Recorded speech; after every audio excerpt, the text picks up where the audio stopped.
লোকটি যখন তার দুই মেয়েকে নিয়ে জঙ্গলের কাছের একটা গ্রামে পৌঁছান, তখন সেখানকার দৃশ্য দেখে তারা হতবাক হয়ে যান।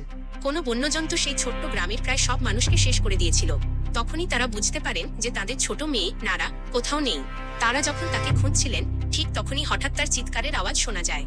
সবাই যখন দৌড়ে তার কাছে পৌঁছান, তখন সেখানে একটা গবাদি পশু আর একটা মহিলার লাশ পড়ে থাকতে দেখেন, যা দেখে ওই ছোট মেয়েটি ভয়ে চিৎকার করছিল।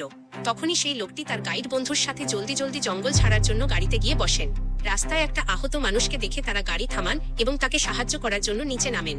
সেই আহত লোকটি তাদের জানায় কি একটা সিংহ নরখাদক হয়ে উঠেছে এবং মানুষের উপর হামলা করছে। এটা শুনতেই গাইড বন্ধুটি নিজের বন্দুক নিয়ে জঙ্গলের দিকে রওনা দেয়। লোকটি নিজের মেয়েদের গাড়ি থেকে বের না হওয়ার নির্দেশ দিয়ে ওই আহত লোকটিকে সাহায্য করতে থাকেন, কিন্তু সেই ব্যক্তিটি সেখানেই মারা যায়। এদিকে তার বন্ধু বন্দুক নিয়ে জঙ্গলের ভেতর সিংহটাকে খুঁজছিল। সিংহের খোঁজ করতে করতে সে একটা পুকুরের কাছে পৌঁছায়, যেখানে প্রথমে তো সে কয়েকটা কুমির দেখতে পায় এবং ঠিক তখনই সিংহের